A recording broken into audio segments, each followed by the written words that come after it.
오늘 아침 일라디오. 안녕하십니까. 오늘 아침 일라디오 아나운서 오승원입니다. 최근 온라인을 통해 효도하는 행위를 뜻하는 랜선 효도라고 들어보셨습니까? 한 네티즌이 부모님이 오랫동안 식당을 운영하시는데 장사가 너무 안 돼서 폐업을 고민 중이다, 이런 글을 SNS에 올렸는데요. 자, 이걸 본 SNS 친구들이죠. 식당을 찾아가서 인증샷 릴레이를 펼치고 큰 화제가 되자 다른 자녀들도 이 같은 랜선 효도에 가세하고 있다는 겁니다. 고물가와 경기 침체로 많은 자영업자, 소상공인들이 코로나 때보다 더 어렵다 이러면서 생존의 절박함을 호소하고 있고요. 폐업 위기에 내몰리는 현실인데요. 오죽하면 자녀들이 자신의 신상을 공개하면서 이런 글을 쓰고 있겠습니까? 어떻게든 부모님에게 힘이 돼드리고 싶은 간절한 마음일 텐데요. 이게 업체들의 광고 마케팅이 아닌 자녀들의 진심이 담긴 글이라서 많은 사람들의 마음을 움직이는 것 같습니다. 랜선 효도를 내가 꼭 받지 않더라도 이런 사회 현상이 나타나는 게 따뜻하게 느껴지는데요. 꼭 누군가가 아니더라도 내 주변 가까운 골목 상권들도 찾아가 주시고요. 위로와 응원의 마음도 나눌 수 있다면 참 좋을 것 같죠? 빨리 자영업 소상공인들의 경기가 좀 개선될 수 있으면 좋겠습니다. 4월 10일 목요일 오늘 아침 일라디오 출발합니다.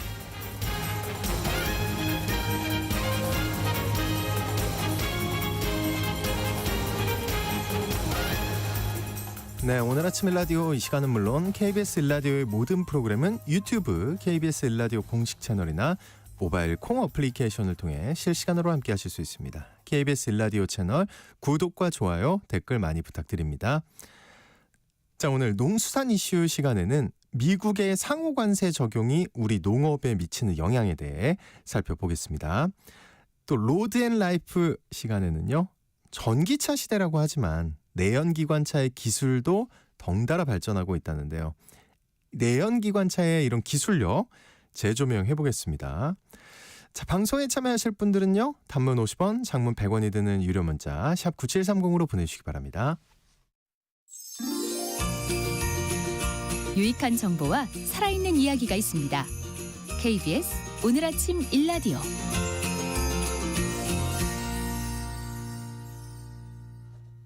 미국 트럼프 대통령의 상호 관세 부과 방침에 따라서 세계 시장이 요동치고 있는데요. 오늘 농수산 이슈에서 우리 농업에 미치는 영향에 대해 알아보겠습니다. 한국농정신문의 원재정 기자 전화 연결되어 있습니다. 안녕하십니까? 네, 안녕하세요. 한국농정신문 원재정입니다. 네, 지금 또 이제 90일 미뤘다는 뉴스가 나왔는데 어쨌든 트럼프 2기 행정부가 상호 관세를 확정을 한 상태긴 하잖아요. 아직 부과는 네, 안 했지만. 네. 일단 상호 관세에 대한 간략한 설명부터 좀 해주세요. 네, 상호 관세란 미국 트럼프 2기 행정부가 미국의 무역 적자를 줄이고 경제 성장을 촉진하겠다는 계획으로 고안한 새로운 관세 규정입니다. 미국은 지난 5일부터 185개 모든 국가를 대상으로 기본 관세 10% 부과했고요. 미국 현지 시간으로 9일부터는 60개 나라의 상호 관세라고 별도로 산출한 관세를 추가 적용하겠다 이렇게 밝혔다가 네. 오늘 새벽 속보에 따르면 상호 관세를 90일간 유예한다고 합니다. 대신 중국만 상호 관세 34%, 보복 관세 합해서 125%가 와. 바로 적용됩니다. 중국만. 예. 네. 90일 후에 상호관세가 적용되는 나라에는 일본, 대만, 유럽연합을 비롯해서 우리나라도 포함되는데요. 트럼프 대통령은 상호관세로 얻은 수익은 미국을 위해 사용하겠다 밝히고 있습니다. 자, 일단 뭐 중국은 그렇다 치고 우리가 중요한데 이 한국의 상호관세가 25%라는데 이거는 어떤 근거로 나온 건가요? 네, 상호관세는 관세와 비관세 장벽, 부가세 등을 고려해서 미국이 자체 계산한 이 각 국가의 대미 관세율의 50%를 말하는데요. 이 농식품부 자료를 보면 계산식도 확인할 수 있습니다. 식이 있군요. 예. 네네. 상품의 무역 적자 나누기 미국의 수입액 나누기 2하면 한국의 상호관세 25%가 나옵니다. 근데 우리가요, 그 자유무역 협정이 체결이 돼 있잖아요, 미국이랑. 그 부분은 어떻게 되는 걸까요? 그냥 깡그리 무시하는 건가요? 네, 한미 FTA가 지난 2012년 발효됐고요. 이에 따라서 우리나라에 수입되는 미국산 상품의 평균 관세율은 거의 없습니다. 마찬가지로 미국에 수출되는 한국산 상품의 관세도 거의 없는데요. 이번에 상호 관세 적용이 되면 FTA는 유명무실해집니다. 예. 우리가 이제 보복 관세를 매기지 않는 한 미국산 제품 변함없이 무관세 수입을 하고, 반면에 미국에 수출하는 한국산 제품에는 예외 없이 25%라는 상호 관세가 매겨집니다. 근데 이제 그때 옛날 기억에 FTA 진짜 어렵게 체결한 걸로 알고 있는데 이렇게 하루아침에 의미가 없는 게 돼버렸어요. 그죠? 네. 상호 관세로 농업 분야에 미치는 영향, 이게 중요한데 어떤가요? 네, 지난 8일에 이 상호 관세가 우리 농업에 미치는 영향에 대해 몇몇 곳에 좀 확인을 해봤고요. 정혜련 농식품부 국제협력관과 전화로 상황을 좀 파악해봤습니다.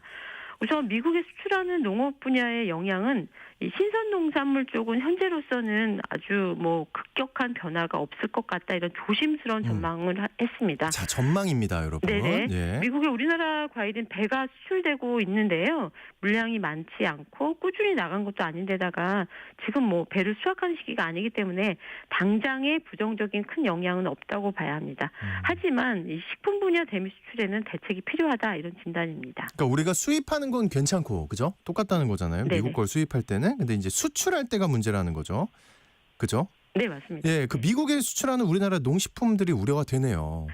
네, 그 2023년과 2024년을 비교해 보면 이 농식품 수출액이 한 20% 정도, 대미 농식품 수출액이 20% 정도 늘어났는데요. 네. 올해 1분기까지 미국으로 수출된 농식품 중에 가장 많이 팔린 품목은 과자류고요. 그 다음이 라면입니다. 케이푸드 열풍이 미국에도 강하게 부는 탓인데요. 이런 제품들도 90일 후에 상호관세 25%가 적용되면 당장 미국에서 한국산 과자, 한국산 라면 가격들이 상승할 수밖에 없습니다. 네. 그러면 이제 미국 소비시장에서 우리나라 식품들의 가격 경쟁력 떨어지겠네요. 네, 근데 이제 농식품부에 따르면 식품기업들과 송미령 농식품부 장관 지난 8일 대책을 논의하는 이 간담회도 열었다고 하는데요. 그렇다고 라면, 과자류 수출에 심각한 타격이 당장은 없을 것 같다, 이런 반응도 있습니다. 네네. 그 이유를 살펴보면 이게 이제 우리나라 제품에만 상호관세가 부과되는 게 아니기 때문에 그러니까요. 다 상승을 하잖아요. 전 세계를 다 지금 상호관세 해버리니까. 네, 예. 한국 식품류에 25% 관세가 붙어도 우리 제품과 경쟁할 만한 중국, 대만 등은 상호 관세율이 우리나라보다 높고요. 일본이 좀 견제가 되긴 하는데 일본 상호 관세가 한국보다 조금 낮은 24%거든요. 하지만 미국과 일본은 FTA를 맺지 않았기 때문에 이미 이제 관세가 붙은 상태로 이런 수출이 되고 있습니다. 예. 그래서 한국 제품의 피해는 어느 정도 좀 상쇄될 것 같다, 이런 의견이 나오고 있습니다. 근데요, 심플하게 생각했을 때 이 상호관세의 가장 큰 피해자는 미국 국민이 아닐까 하는 생각이 드는데. 네. 야, 제가 미국 국민이면 진짜 화날 것 같은데. 잘 모르겠습니다만. 그 미국발 상호관세의 파장이 농업계에 미칠 영향, 더 짚어볼 게 있을까요, 혹시? 예, 제가 국회 관계자에게도 상호관세 문제, 농업에 미칠 영향 취재해 봤는데요. 상호관세가 적용되는 문제보다 앞으로 이게 이 상호관세 때문에 협상을 해야 되는데, 이 협상에 따라서 우리나라의 비관세 장벽을 압박하는 문제라든가 또 미국에 대항하기 위해 한중일이 손을 맞잡으면 생길 통상 변화를 예의주시해야 한다, 이런 얘기를 들었습니다. 더 지켜보자, 그죠? 자, 비관세 장벽 그리고 한중일 협력, 이 부분의 변화가 예상된다는 거예요.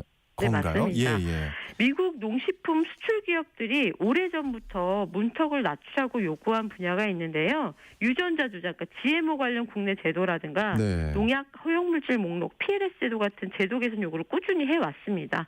이를테면 미국산 소고기에 30개월령 이상 수입 개방을 하라거나 병충해 문제를 맡고 있는 사과 수입을 이번 상호관세와 국가별 협상을 빌미로 더 압박할 수 있다, 이런 전망이 나오고 있고요.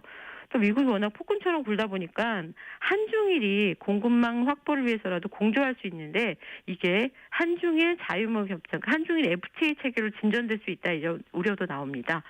실제로 지난달 30일에 한국, 중국, 일본의 경제통상장관 회의가 서울 중구 상공회의소에서 열렸는데요. 거기서 3국의 장관들이 악수하는 장면이 언론에 보도됐거든요. 네. 이거 굉장히 미국 측에서 민감하게 바라보고 있고 미 의회 측에서는 수년 만에 3국이 자유무역에 대한 협력 가능성을 논의했다 이렇게 언급했습니다. 야, 그래요. 그 사진 한 장 보고 미국 국회에서 난리가 났다고 들었습니다. 충격적이라는 반응도 있었다고요. 그 상호 관세 후폭풍이 한중일 FTA까지 불러올 수 있다. 이게 가능하다. 이런 거네요. 네, 맞습니다. 일본과 우리나라는 FTA를 체결하지 않았기 때문에 새로운 FTA 추가의 의미가 있고요. 중국과는 뭐 FTA가 체결돼 있습니다만 새로운 협상이 시작되면 중국산 농산물이 지금보다 훨씬 더 파괴력 있게 국내 시장에 들어올 여지가 많다 이런 우려가 있습니다. 앞으로 이제 미국이 상호 관세를 무기로 자국에 유리한 다양한 통상 협상을 상대국과 추진할 것으로 보입니다. 아시다시피 한국 농업은 무역 협상 테이블에선 이 국내 산업 보호를 위해서 항상 희생양이 되었거든요. 네. 이제는 국민들의 이 안정적이고 안전한 먹거리 공급을 책임질 수 있도록 정부가 식량 주권 강화의 관점에서 전략을 잘 마련해 주셨으면 합니다. 네, 어려운 협상일 것 같은데 잘 대비를 해야겠습니다. 농산 이슈 지금까지 원재정 기자님과 함께했습니다. 오늘 말씀 고맙습니다. 고맙습니다.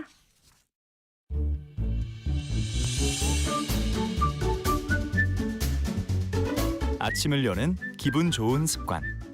KBS 오늘 아침 1라디오.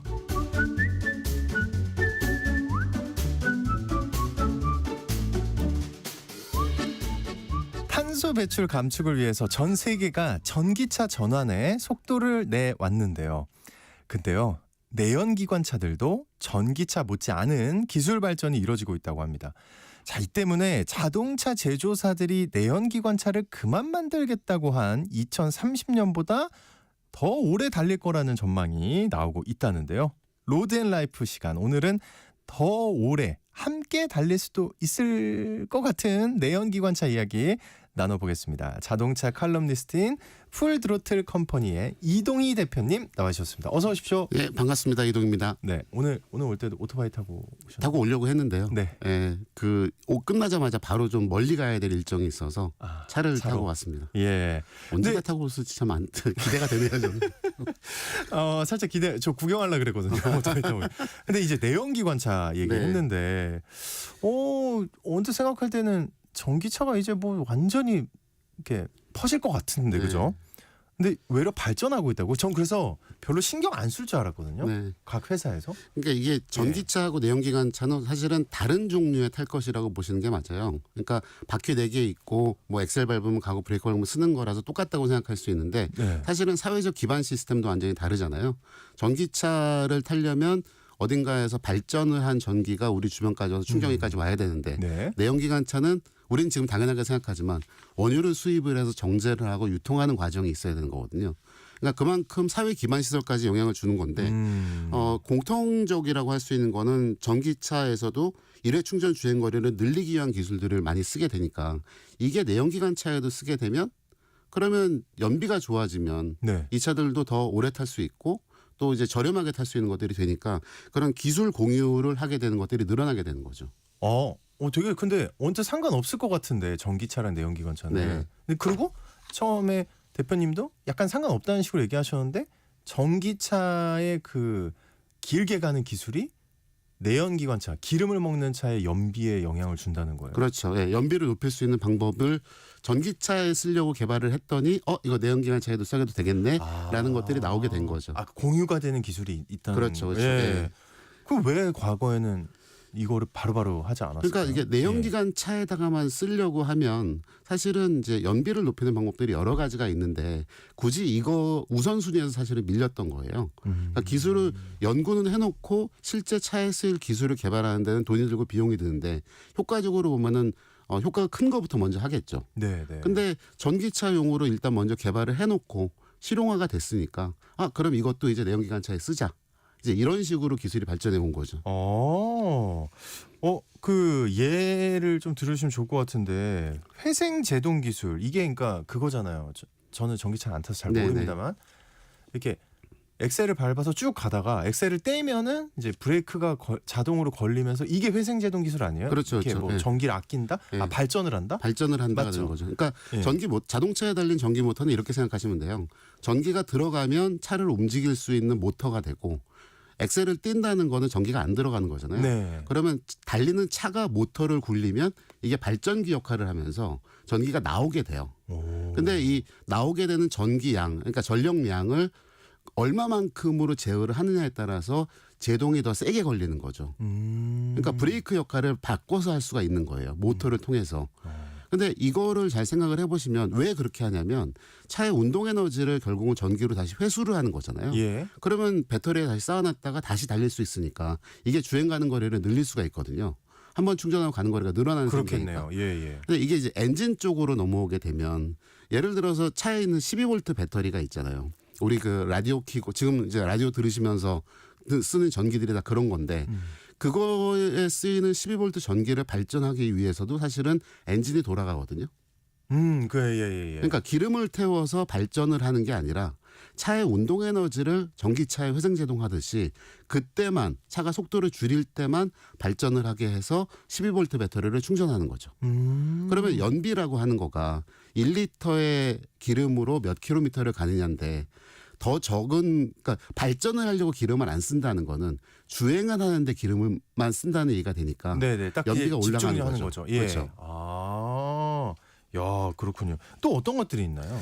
이게 회생제동을 하는 거가 사실은 많이 되는데, 그러니까 연비를 높이는 방법들이 또 이제 뭐가 있냐면 스마트 크루즈 컨트롤을 쓰잖아요. 스마트 크루즈 컨트롤. 예, 그러니까 왜 속도 세팅하고 거리 세팅해 놓으면 차가 알아서 속도랑 거리 맞춰서 다니는 기능이 있거든요. 그런 게 있어. 제가 옛날 차 타가지고 그런 게 있어요. 예. 요즘에 그 이제 많이 늘어났습니다. 그래요. 예. 근데 그거를 하게 될 때도 속도를 줄일 때 역시 마찬가지로 회생제동하는 거랑 똑같으니까 감속을 하면서 발전을 하게 되면 그것도 연비를 높일 수가 있게 되죠. 되게 좋네요. 요즘 차들 그 공기 저항을 줄이기 위한 디자인이나 기술 이런 거는 하이브리드 그죠? 네. 이런 거나 전기차의 전유물처럼 이제 생각이 됐는데 이제는 거의 모든 차에서 다 쓰인다고요? 네, 실제로 보면 이게 그러니까 파리 기후 협약이라는 게 맺어진 게 2015년이거든요. 그러니까 벌써 10년이 됐어요. 네. 근데 그때 기후 변화를 일으키는 온실가스를 줄여야 된다라는 게 나왔고요. 그래서 이제 전기차도 많이 만들게 되고 하이브리드 차도 쓰게 되고 한 거예요. 그러니까 당연히 연비를 높여야 되는 내연기관차 연비를 높여야 되는 게 필수가 됐죠. 네. 그래서 2010년대에 나온 하이브리드 차만 하더라도 일반 내연기관차하고 하이브리드 차가 겉모양이 좀 달랐어요. 그랬나요? 네, 그러니까 뭐 겉에 파란색으로 하이브리드라고 딱 마크가 찍혀 있기도 했고 네. 앞 범퍼에 그러니까 공기저항을 제일 많이 받는 게 앞 범퍼나 뒷 범퍼 같은 거니까 범퍼의 모양도 다르고 휠도 달랐거든요. 그러니까 하이브리드 차의 연비를 높이기 위해서 외장 디자인을 다르게 했었던 거죠.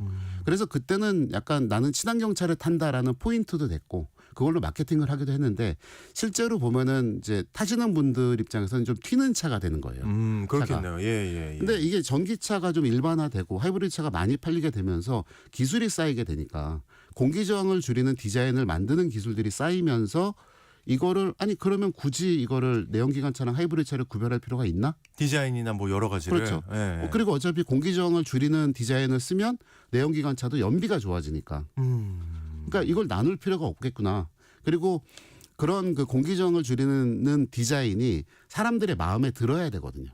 그럼요. 네, 이게 핵심이니까. 물건을 그러면 사야 되는데. 기술이 발전을 하면서 그렇게 디자인할 수 있는 노하우들이 쌓인 거예요. 결국은. 그러니까 지금은 내연기관차하고 하이브리드 차가 디자인 구별이 거의 없어져 버렸죠. 네, 맞아요. 그렇게 느껴져요. 네, 그래서 대표님이 아까 예전 이야기를 하셨을 때 제가 그랬나라고 했던 이유가 요즘에 안 그렇기 때문에 그런 것 네, 같아요. 네. 예. 그 이런 공기저항 감소 기술 이제 되게 좋아졌다고 하셨잖아요. 다 네. 양쪽에서 다 쓰고. 근데 우리가 이제 눈에 띄게 알아보거나 할 수 있는 기술이 어떤 게 있어요? 차 전면을 보시면 그 라디에이터 그릴이라고 있어요. 그 앞에 이렇게 뭐 차 가운데. 브랜드 모양도 그쵸, 생기고 하는 건데 예. 그게 이제 라디에이터라고 하는 게 원래 엔진이 뜨거우니까 그거를 식힐 수 있는 일종의 그러니까 냉각수가 순환하는 장소거든요. 그럼 이제 달리면은 바람이 일어서 거기서 냉각수가 식는 거예요. 근데 이게 옛날에는 한 덩어리로 그냥 다 움직였었어요. 한 덩어리요? 예. 그러니까 하나로 엔진에서 나간 게 라디에이터에 싣고 그렇게 들어오게 됐는데 이게 사실은 공기 저항을 되게 많이 일으킵니다. 정면에서. 예. 그래서 이거를 전기차에서는 그리고 라디에이터가 필요 없으니까 아예 전면부를 이렇게 민자로 막아버리거나 혹은 이제 문을 달아서 필요할 때만 열고 닫는 거죠. 평소에는. 이런 기술들이 쓰였는데 네. 이것도 하이브리드 차나 내연기관차에 쓰면 연비가 좋아지는 거예요. 근데 내연기관차에는 그 라디에이터 그릴이 무조건 필요하다는데. 무조건 필요하죠. 근데 네. 그 면적을 평상시에 돌아갈 수 있을 정도의 반 정도만 열려 있는 걸로 해놓고 나머지 절반만 닫았다가 열었다가 해도 공기 저항을 줄일 수가 있으니까 아하. 이게 효율을 높이는 방법이 되는 거죠. 야, 재밌습니다. 그 요즘 그 트럭 있잖아요. 네. 트럭에 쓰는 차체 구조가 부활하고 있다는데 이게 무슨 말이고 어떤 차들을 어떻게 부활시킨다는 거예요? 최근에 이제 죄송합니다. 국내 K사에서 예. 타스만이라는 픽업 트럭이 새로 나왔어요. 왜냐하면 저희가 광고하려고 하는 얘기가 아니기 그렇긴 때문에 하죠. 괜찮습니다. 예. 그래서 그 트럭 같은 그러니까 트럭이라고 하는 거가 일단 자동차의 뼈대라는 거를 얘기를 하자면 이렇게 옛날서 자동차 역사 초기서부터 지금까지는 이렇게 사다리 있죠. 저희가 밟고 올라간 사다리를 딱 눕혀놓은 것처럼 그 눕혀놓은 뼈대에다가 엔진이랑 바퀴랑 서스펜션 같은 거는 달고 그다음에 사람이 타는 공간인 바디를 위에다가 얹어서 두 개를 이렇게 볼트로 조여서 하는 바디 온 프레임 방식이라는 거를 썼거든요. 예. 그러니까 지금 트럭들이 대부분 다 그런 방식이에요. 네네. 근데 요런 거가 이게 바퀴가 받는 그 프레임이라고 하는 뼈대가 받는 충격하고 위에 얹어져 있는 바디가 받는 움직임이 다르면 승차감이 나빠지거든요. 안 좋을 것 같아요. 그냥 언뜻 예, 생각해도. 예. 따로 노는 거니까 예, 차하고. 예. 그런데 이게 그래서 요즘에 팔리는 대부분의 승용차는 이런 구별이 없이 그냥 한 덩어리로 다 만들어요. 그러니까 이런 뼈대 부분하고 올라가는 바디 부분을 하나로 만드는. 한꺼번에 쫙. 예. 예. 그러면 충격 흡수도 좋고 승차감 좋아지고 소음도 줄어들거든요. 근데 이제 그 말씀드렸던 타스만 같은 데들은 네. 이제 픽업 트럭으로 해서 아까 말씀드린 바디온 프레임 타입으로 트럭하고 같은 구조를 쓰는 거죠. 근데 이게 이제 국내 KGM에서 만드는 무쏘칸이라든가 그런 픽업들도 마찬가지고요.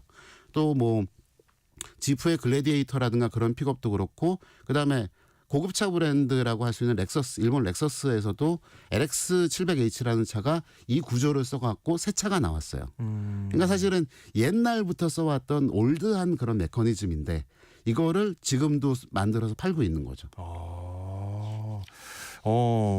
야, 근데 그 트럭에 쓰이던 구조면은 아까 말씀해 주신 대로 네. 예. 그러니까 단점들이 있는 거잖아요. 그렇죠. 그렇죠. 근데 이게 다시 각광받는 이유가 어떤 그러니까 거예요? 이게 승차감이 나쁜 거는 맞아요. 근데 이게 이론적으로 그렇다는 거죠. 아, 그래요? 네, 또 실제는 다를 수 있었다는 그러니까 거예요? 그 승차감이 나쁜 이론적인 원래 상황을 기술로 커버를 하면 많이 바꿔올 수가 있는 거죠. 예. 근데 이런 바디온 프레임의 구조들이 이 뼈대가 자체가 굉장히 튼튼하게 만들 수 있기 때문에 뭐 뒤에다가 짐을 많이 싣는다거나 그다음에 이 프레임 안쪽으로 연료 탱크 같은 부품들을 다 올려 붙이면 최저지상고가 높아지잖아요. 그러면 홈로를 가는데 홈로를 갈 때 바닥에 긁히거나 하는 일도 없으니까 진짜 오프로드 때 좋네요. 네, 그런 예. 용도로 쓰기가 되게 좋은 차거든요. 그러니까 이게 용도는 있고 쓸 사람들은 있으니까 그러면 바디온 프레임이 갖고 있는 불만이라고 할 수 있는 승차감 부분을 개선하면 그러면 이것도 계속 쓸 수 있겠다가 얘기가 나오는 거죠. 그래서 지금 나온 게 이제 그 프레임에다가 바디를 얹는다고 그랬잖아요. 요걸 결합하는 게 우리가 그 나무 판자 두 개를 이렇게 붙이면 구멍을 뚫어 갖고선 볼트로 이렇게 양쪽을 뚫어서 채우잖아요. 예. 그것처럼 바디하고 프레임을 연결하는 볼트 부분이 한 12개 정도가 있고요. 양쪽에 왼쪽에 6개, 오른쪽에 6개 정도가 있는데 그거를 결합하는데 고무하고 플라스틱 같은 게 섞인 부싱 같은 게 들어가요. 그 부싱의 재질을 최근 기술은 좋은 그 진동 흡수를 훨씬 더 잘할 수 있는 것들을 집어넣어서 그 전달되는 것들을 줄이기도 하고요. 그다음에 타이어 그러니까 차가 달리면서 충격을 처음 받는 거는 타이어거든요. 타이어가 찌그러지면서 충격 흡수를 하니까. 네네. 이게 10년 전하고 지금하고 비교해 보면 타이어 기술도 발전을 했으니까 타이어에서 충격 흡수하는 것도 훨씬 좋아졌거든요. 그러니까 옛날 픽업처럼 승차감이 나쁘다라고 하는 거는 말씀드린 것처럼 이론적으로는 그럴 수 있는데 타이어도 새 거 들어가고 바디를 구성하는 거 다르고 서스펜션 내용도 달라지고 하면 그러면 승차감을 좋게 만들어서 일반적인 그 한 덩어리로 돼 있는 모노코크 SUV의 승차감만큼 근접할 수가 있는 거죠. 그러니까 자세히는 몰랐는데 이제 여러 종류가 있었는데 굉장히 기술이 발전하면서 이제 다 좋아졌다. 그렇죠. 장점은 살리면서 그 엔진을 냉각하는 성능 기술 이런 게 이제 굉장히 개선이 되면서 이게 실제 연비에 영향을 주고 있다고요. 네, 이건 또 그러니까 어떤 얘기예요? 이게 이제 현대자동차 그룹이 쓰는 스마트 스트림이라는 엔진이에요. 네. 그러니까 냉각기관이라는 게 그러니까 내연기관이라는 거고 어차피 엔진에서 연료가 타면서 그러면서 나오는 힘을 이용을 하잖아요. 그러니까 앞에 설명드렸던 것처럼 이거를 식혀야 되는 라지에이터라는 게 필요한 거예요. 근데 이게 한 덩어리로 돼 있으면 그리고 그거를 라지에이터로 냉각수를 보냈다가 뺐다가 하는 거가 서머스태트라고 하는 기계적으로 조작하는 부품 하나밖에 없었거든요. 근데 그러다 보니까 겨울철에 이게 너무 차가워지면 찬바람이 불으면 엔진이 너무 과냉각이 되는 거예요. 겨울철엔 또. 네. 예. 그리고 여름에는 과열될 수도 있고. 그러니까 이렇게 하는 것보다 냉각수를 엔진에 어디로 보낼 거냐라는 그러니까 나누는 보내는 통로들을 여러 개로 나눠 놓고 필요한 부분에만 냉각수를 보내서 식히고 데우고 하는 거죠. 그러니까 그런 이런 다중 냉각 제어 기술이라고 하는데 뭔가 어렵긴 한데. 네, 어렵긴 한데 그러니까 한 덩어리가 아니라 예를 들어 집을 난방을 할 때 방마다 난방을 다운도를 다르게 하잖아요. 그렇죠. 네, 예. 그렇게 하면 사실은 집 전체를 데우는 것보다 효율적이죠. 돈도 효율적이죠. 조금 쓰고. 네, 그거처럼 엔진도 부분을 나눠서 옛날에는 한꺼번에 통으로 했는데 네. 이제는 부분으로 해요. 네, 에어컨을 전체에다 다 트는 게 아니라 그 부분만 튼다고 생각하시면 되죠. 이제 쉬워졌습니다. 하여튼 그런 기술이 이제 네, 새로 쓰이게 된 거죠. 새로 쓰이긴다. 이게 근데 배터리 그쪽에서 온 거예요? 배터리차 기술에서 온 거예요? 그러니까 배터리차 쪽으로 사실은 이게 넘어갈 수도 있는 거예요. 이건 반대로 내연기관에서 그렇죠. 개발해서 내연기관 쪽에서 엔진의 여러 부분을 시켰던 거였는데 이거를 똑같이 적용하면 모터를 시키거나 그다음에 배터리를 시키거나 하는 것도 그다음에 이건 이제 난방에도 쓸 수가 있죠. 어디로 보내느냐를 정할 수 있으면 사실은 시스템도 간단하게 만들 수 있고 효율도 높일 수 있는 방법이 되죠. 알겠습니다. 어쨌든 이렇게 기존에 있던 기술을 제가 오늘 말씀을 듣다 보니까 좀 약간 흐름이랄까 그런 게 기존에 있던 건데 업그레이드가 쫙쫙쫙 되는 거잖아요. 네, 그렇죠. 그렇죠. 네. 이런 흐름은 앞으로 계속 되겠죠. 어떻게 보세요? 그러니까 이제 아까도 그런 말씀 하셨는데 네. 이렇게 엔진에서 할 게 뭐가 더 있냐, 굳이 뭘 더 해야 되냐 이런 생각들을 하시잖아요. 그리고 이제 전기차가 싸지고 많이 보급돼도 결국은 세계적으로 보면은 전기차를 쓸 수 없는 환경인 곳이 되게 많아요. 제가 직접 경험한 건데 한 3년 전쯤에 이제 대학원 다니다가 세미나를 했어요. 세미나를 하는데 그 남아프리카 공화국의 요하네스버그에서 참석하신 분이 있었거든요. 온라인 세미나를 했으니까. 근데 이분이 세미나 중간에 죄송한데 자기 먼저 나가야 된다는 거예요. 그래서 왜 그러시냐 그랬더니 자기네들은 순환 단전을 해서 겨울철이었는데 네. 전기가 아예 끊긴다는 거예요. 그 지역 전체가요? 지역 전체가. 지금 우리나라는 이렇게 단전이 되거나 그러니까 그게 옛날 일이죠. 그런 일이 거는. 없잖아요. 예. 근데 요하네스버그라고 하면 우리 다 이름 아는 그럼요. 도시잖아요. 예. 근데 거기가 전력 수급이 별로 안 좋기 때문에 겨울철마다 순환 단전을 한다는 거예요. 그러니까 그런 나라가 그 정도라고 하면 거기서 밤새도록 전기차 충전 못 한다는 거죠. 그러면 나머지 아프리카 국가들은 사실은 어떻게 했냐는 거예요. 그러니까 전기차가 쓸 수 없는 환경들도 있기 때문에 또 이제 오지 같은 데 가서 며칠씩 있으면서 그렇죠. 일을 하는 경우는 충전하러 왔다 갈 수가 없으니까. 큰일 나죠. 예. 네. 그런 경우에는 내연기관차가 할 수 있는 역할이 분명히 있거든요. 그래서 그러면 내연기관차 어차피 써야 되는 상황이라고 하면 얘들의 효율을 더 높일 수 있는 방법은 뭘까? 이게 계속 연구가 되고 있는 거죠. 그러니까 환경을 위해서 전기차로 이제 빨리 갈아타야 할 것 같은 생각 아마 모두가 갖고 있을 건데, 네네. 예, 저도 다음 차는 전기차를 생각하려고 했거든요. 네. 근데 또 말씀 들어보다 보니까 이제 내연기관차가 이제 계속 좋아지고 있고, 그죠? 네. 그러면은 갈아탈 필요가 있나 싶기도 한데. 사실 소비자분들 입장에서는 선택의 폭이 넓어지는 거니까 훨씬 더 좋죠. 무조건 전기차를 타야 되는 어떤 의무감보다는 내 상황에 맞춰서 탈 수 있는 거니까요. 네네. 이게 그 국제 에너지 기구 발표에 따르면 교통수단들 중에 교통 부분이 네. 온실가스 배출량을 차지하는 게 전체 배출량의 한 15% 정도 되거든요. 그러니까 이 교통수단이라고 하는 거는 항공, 그다음에 뭐 수상, 뭐 육상 운송을 다 포함하는 거고요. 이 15% 중에서 75% 정도가 승용차나 화물차 같은 육상 교통 수단이에요. 그리고 이 75% 중에 40%가 승용차에서 나오는 거니까 사실은 전체 온실가스 배출량에서 보면 한 5% 정도가 해당이 되는 거거든요. 네. 여기서 줄이자는 얘기인 거죠. 그러다 보니까 전기차로서 줄여야 되는 부분이 반드시 있고 그리고 내연기관차가 필요한데 내연기관차의 연비를 높여야 되는 것도 있으니까 그러니까 모든 쪽에서 다 감축을 해보자는 얘기가 나오고 있는 거고요. 그리고 지난 시간에 혹시 기억하실지 모르겠습니다만 2000cc 승용차를 타는 것 말고 125cc 스쿠터를 타면 연비가 5배니까 5분의 1로 줄인다고 말씀드렸잖아요. 그러니까 그런 것들 연비가 좋고 효율이 좋은 교통수단을 이용하는 것도 사실은 탄소 감축을 줄일 수 있는 그런 효과를 볼 수 있는 거죠. 네. 그 자동차 제조사들은 2030년을 기점으로 네. 내연기관차 생산을 그만하겠다 이런 상황이었던 걸로 기억을 하는데 네. 이 계획에 변화가 생길 수 있을까요? 어떻게 될까요? 실제로 변화가 생기고 있습니다. 그러니까 벌써 네, 이게 얼마 안 남았잖아요. 2030년 이런 것들은 대부분 이제 국가의 정책으로서 정해져서 나오잖아요. 2030년하고 2035년을 내연기관차 판매를 금지하겠다고 한 거는 사실은 유럽연합에서 나왔던 얘기예요. 근데 유럽연합이 아시다시피 유럽의 자동차들이 여러 자동차들이 거기에서 팔리고 있고 그게 자동차 산업을 좀 주도하는 입장에서 전기차 단원으로 가겠다 이런 목적이기도 있었거든요. 근데 실제로 보면은 이제 포드나 그런데 미국 GM이나 이런 데들도 2030년, 35년에 전환하겠다고 했어요. 근데 시기를 좀 보겠다는 거죠. 가는 동안에 내연기관도 발전시키고 그다음에 전기차 배터리도 더 발전시켜서 2035년쯤이 됐을 때 다 전환을 할 수도 있고 아니면 더 효율 좋은 내연기관차를 갖고 믹스를 조절하겠다는 겁니다. 섞이는 거를. 그리고 이런 배터리 제조 시설이라든가 비용이 생각보다 그전보다 안 떨어지고 있는 것도 이런 추세를 좀 반영하는 게 원인이 돼가고 있죠.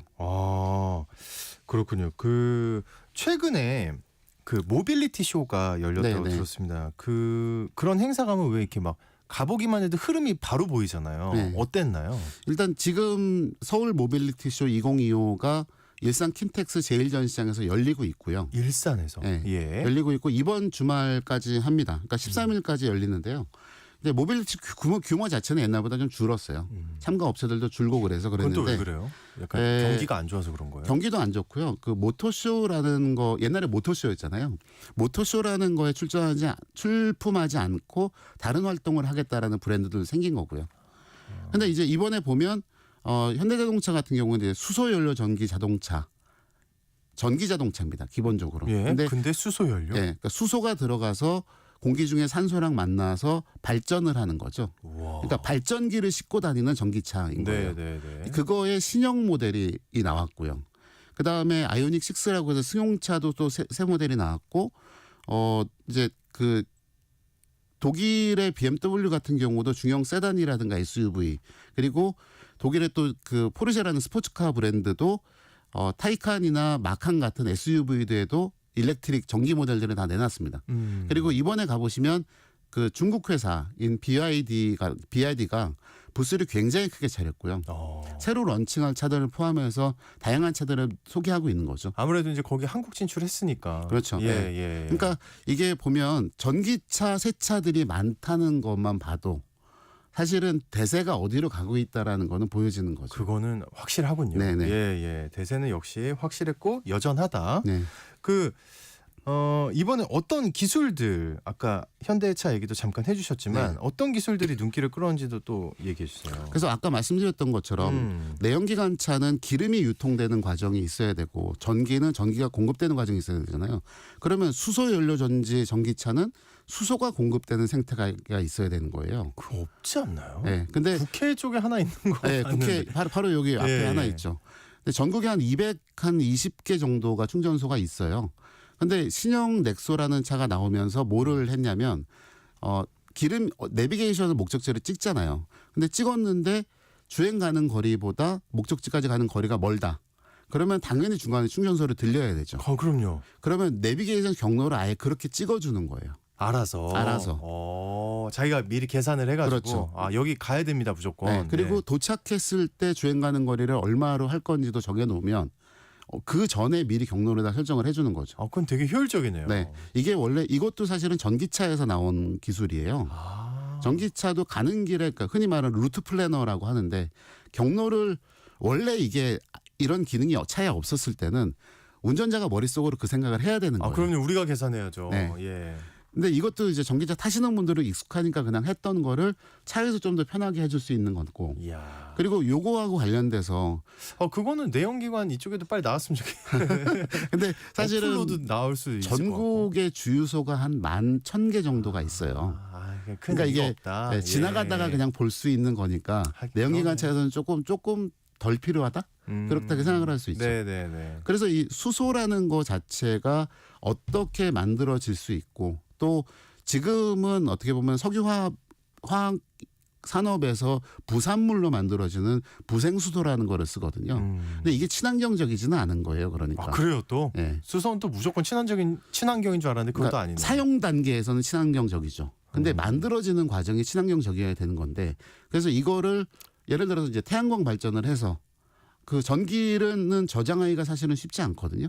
그 정도급의 전기는. 네네. 그러면 그런 걸 갖고 수소를 만들어 놓은 다음에 수소를 저장을 해놓는 거죠. 와.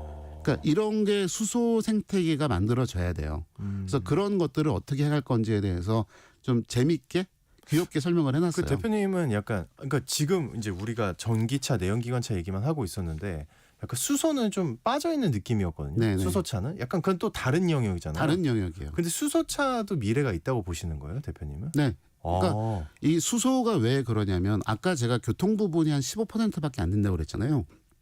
그러면 자동차를 만드는데 철강을 만들어야 되거든요. 철로 된 차체가 들어가니까 그렇죠. 예. 이 철강을 재련하는 과정에서 석탄을 태웁니다. 그러니까 제철 산업이라는 게 이산화탄소 배출량이 굉장히 많아요. 그런데 지금 이제 개발되고 있는 기술 중에 실험실 수준에서는 완성이 됐던 것들이 이 석탄 대신에 수소를 집어넣어서 그 산화된 철을 환원시키는 이야. 과정들이 기술이 개발이 됐거든요. 네. 근데 그러려면 굉장히 많은 수소가 필요해요. 그러니까 이게 어떤 의미냐면 아까 제가 그 전기차를 타려면 환경이 다 바뀌어야 된다는 것처럼 예. 사실은 사회의 에너지를 쓰는 것들이 수소를 전환해야 될 필요가 있는 거죠. 이게 좋은 부분은 뭐냐면 우리는 이제 원유를 다 수입을 하잖아요.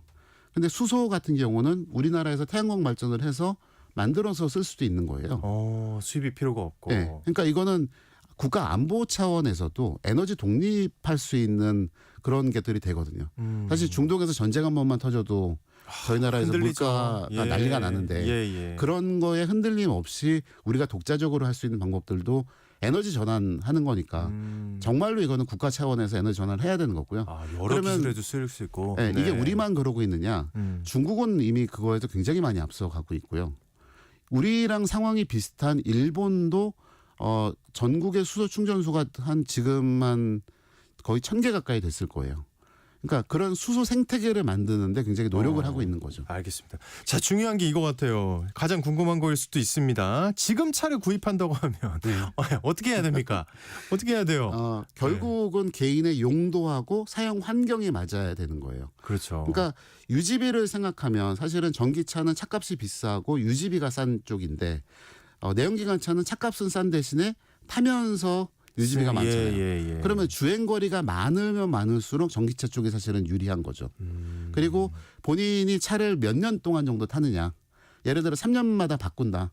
그러면 굳이 비싼 차를 타서 아니죠. 할 필요가 없는 거예요. 그러니까 그런 것들을 이제 따져봐야 되는 건데요. 그러니까 옛날 같으면 이제 장거리 고속 주행이 많으면 디젤 엔진을 넣는 차가 제일 유리했었어요. 근데 요즘에는 하이브리드 차도 연비가 좋아졌고 그리고 전기 모터 같은 경우도 적극적으로 하니까 좋은 거거든요. 네, 알겠습니다.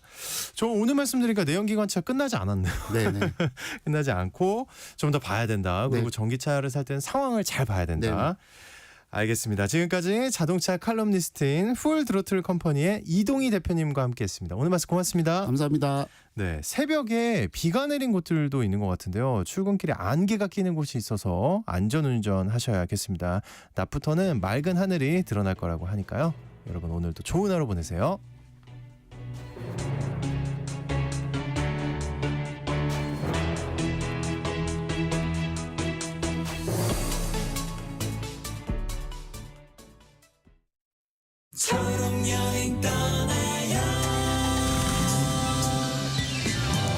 시각장애인 동우 씨는 여행을 할 때마다 알아봐야 할 것이 많습니다.